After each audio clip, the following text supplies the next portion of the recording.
कैसन कन्वेंट कर रही है, सब काम हमरे से करवा रहे अपनो आराम से बैठल छै। लो रे कैसन कन्वेंट कर रही है, देखे छो इन्ने गुदुर गुदुर करे छी की लो। अरे देखे छो बर्तन मोल रहल छी जब झलकते छत ना आर बुढ़बा कहीं का कनियन सुतल छ तो बर्तन मोल रहल छी। हमे देखे छी एकदम शर्ट पैंट पहन के हीरो पन्नी करने घोड़ी छी तो देखी बर्तन मोल रहल छी। तोहर कनियन खराब छ तब न तोरा माने छ, हमर कनियन बढ़िया छ सुपर छ ते के लिए नहीं माने छ हमरा। देखी नुनू कड़कैया गोरकी से ना है छे, कनियन के रखैल पड़े छे ओइ तरीका से तब सब काम करे छे। सुनली हम गोरकैयो के देखने छिए सब काम करवावे छे कृषि में पूरा। तोरा पता न छो एहन रहो ने इतना काम करवावे इतना काम करवावे रो हमरा से कि हालत ई बर्तन मोले छे हमरा से कपड़ो खिंचबे रे बुढ़बा कहीं का। सही है तब इतना काम करवावे रे कि कहे से बाहर। सही है से कौन रात से बोल रहे हो तोरा मन लगा तब। देखी नुनू ई बर्तन के छोड़, सुनली तू बर्तन के छोड़ न दे यार हमें तोरा राज के बात बतलावे छी। सुनली ऐसा राज के बात बतलेबो तोरा रात दिन जांतबो करतो। सुनली हाँ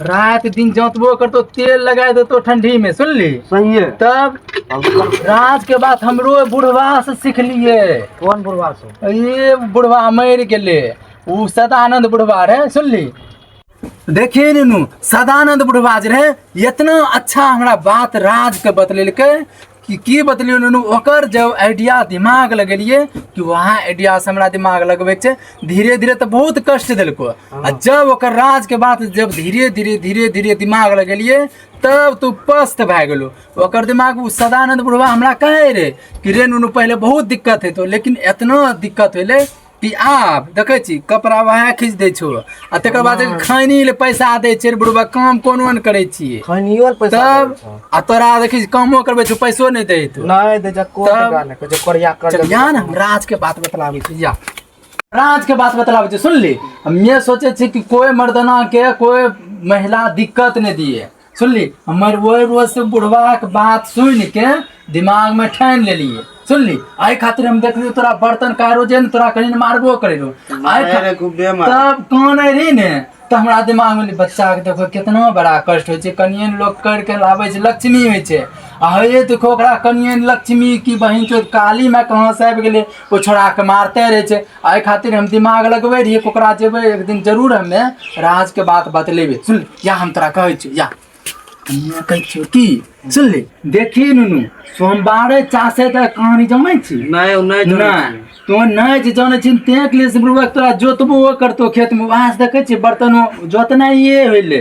सुन ली कहने तो तोरा सोमवार चासे के जाने नहीं छी ओकरा खुश रखबी तब ने तो और तोरो खुश रखतो। सुन ली आई खातिर तोरा जे छै जोते के चक्कर लगेलको समझली बात के। हां तोरा की सब बतला रहा बुढ़वा बर्तन छड़के तो यहाँ रो ए कहां कोनो चीज हमरा करे बुढ़वा लगा तब तो यह करे हो। बुढ़वा बोलल के रे बुढ़वा कहीं का तोरा बढ़िया बर्तन मंजे नहीं आवे छो या हम बतलावे छो वह बतबै रे की रे तो बर्तन तो सफा करे तोरा सिखबे रहा। मैं साफ कर के धर देलिए न बुढ़वा आइले धोलकै उच्चा साफ नहीं भेले ने तो कि हम बढ़िया से बता दे चोना करके साफ करबी ने तब चकाचक हो जइतो। तो या बाद दिन से सफा होता न बर्तन। हां हो जइते बढ़िया से मलबो ने बढ़िया से नहीं बोलबो तो मार लगतो न। हां मारियो ठीके छै। अब लगे छे बुढ़वा के बात दिमाग में अटबै छे केना सोमवार छे और चासे छे की तो बोले छ का वैसे ऐसा बर्तन साफ नहीं होता ना कान पकड़ के निकाल देबा घर से। ए कान पकड़ कथि निकालबो घर से बढ़िया साफ नहीं तो हमरा पहुंचा दे चलो हम लहरा हम कथि जो रोहान साफ कर दे बर्तन। अच्छा ठीक है तो जा ना हम बर्तन साफ कर दे। अच्छा साफ नहीं तो हम तब तोरा के बोल